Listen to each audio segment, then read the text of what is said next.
Ever get sucked into like an endless scroll online and Yeah. then suddenly, bam, you find something that seems like it was made just for you? Happens to the best of us. It's that feeling of, they get me, right? Totally. That's the magic of good content marketing.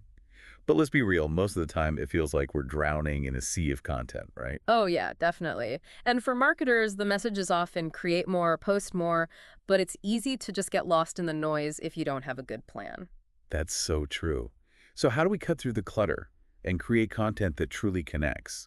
Well, these two chapters on content strategy and planning are a good place to start. It's like Mm. they're giving us the secret recipe. Absolutely. And they remind us that strategy isn't just some fancy buzzword, it's the foundation. Okay, so how do we lay that foundation? It's like building a house. You wouldn't just start throwing bricks around without a blueprint, right? Content strategy is your blueprint. I like that. So you're saying that with content, it's not just about doing, it's about knowing why you're doing it. Exactly. So how about a real world example? One that really resonated with me in the chapters was about Mercedes-Benz. They're not just selling cars, they're selling that feeling of, I don't know, success and luxury. Saw one of their ads recently. It was all black and white, this person in a really nice suit, getting out of the car looking super confident. Are they tapping into what the book calls brand essence? That's a great example. Because they've gone beyond just the car itself. They're selling an image, a feeling. And they Yeah. know exactly who they're talking to. Yeah, they're definitely not writing their ads for someone trying to save up for, like, a used hatchback. Right. And this is where it gets interesting for everyone listening. Think about your own work. What's that unique value you offer that's bigger than the product or service itself? It's like Coca-Cola. They're not just selling a drink, are they? They're selling happiness, refreshment, their ads, even the packaging. It all screams fun. Exactly. They know their brand essence, those core themes, and they stick to it. Every piece of content has to pass that test. Does this feel like us? And if it doesn't, well, it's probably not going to resonate with your people either. Okay, so we've got our blueprint. We know what we stand for, what our vibe is.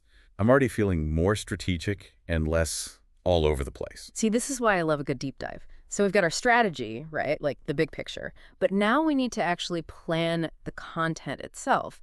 And the chapters talk about this stock versus flow content, which I have to admit, I'd heard those terms before, but they always kind of went over my head. Yeah, it can seem a bit jargony at first, but it's actually a really useful distinction. Yeah. Think of it this way. Stock content is like the evergreen stuff. Yeah. Always relevant, always valuable. Classics, right? Exactly. Your website's About Us page, or maybe a really great blog post that continues to get tons of traffic months later. And then you've got flow content, which is all about what's happening right now.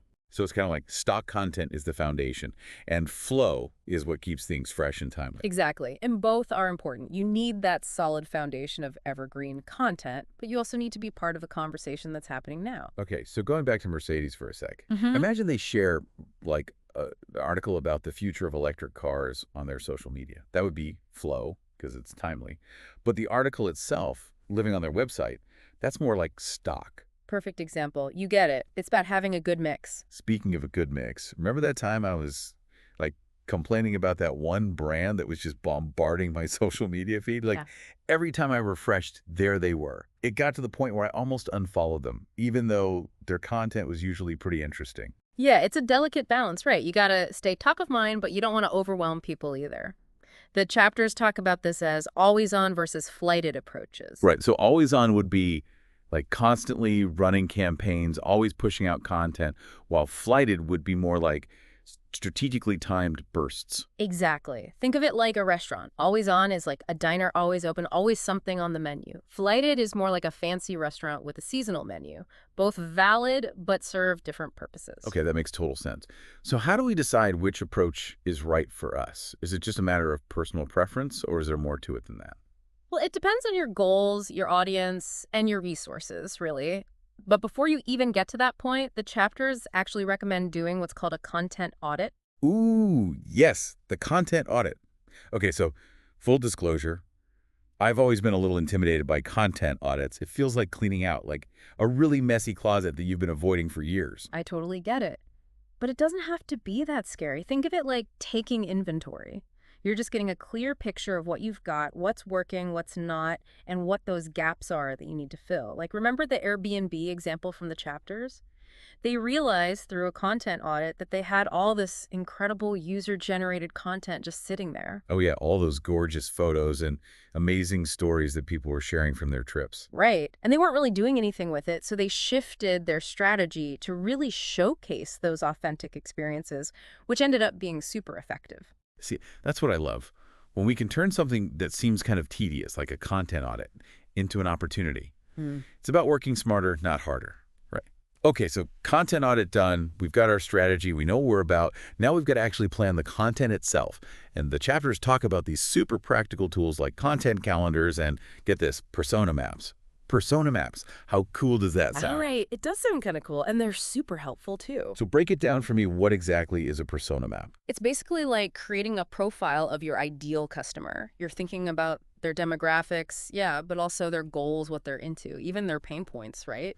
So, like, back to Mercedes, they're not going to target their content at someone like me, who's like way more likely to be shopping for a good deal on a minivan than, a luxury sedan. Exactly. It's about really understanding your audience, going beyond just the surface level, and then you can ask yourself, if I were this person, what kind of content would I actually want to see? It's like you're stepping into their shoes. Yeah, exactly. Okay, so persona maps, definitely adding that to my to-do list.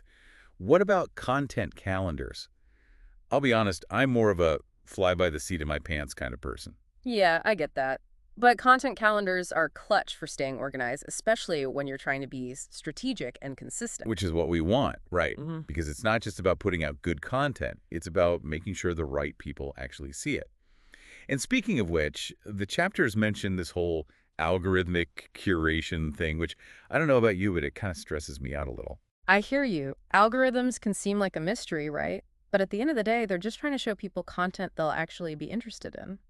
So how do we make sure our content makes the cut? What's the secret? Honestly, the best way to hack the algorithm is to just create really amazing content. If people are engaging with it, sharing it, the algorithm will notice. So it all comes back to that core idea, making great content. It's not about tricking the system. It's about creating something worthwhile. Exactly. This has been awesome, really eye-opening stuff. Glad to hear it. So as we wrap up, here's a little homework assignment for everyone listening. Think about a piece of content you loved recently. What was it about it that grabbed your attention? And how can you apply that to your own content? Maybe the secret to content marketing success is actually that simple.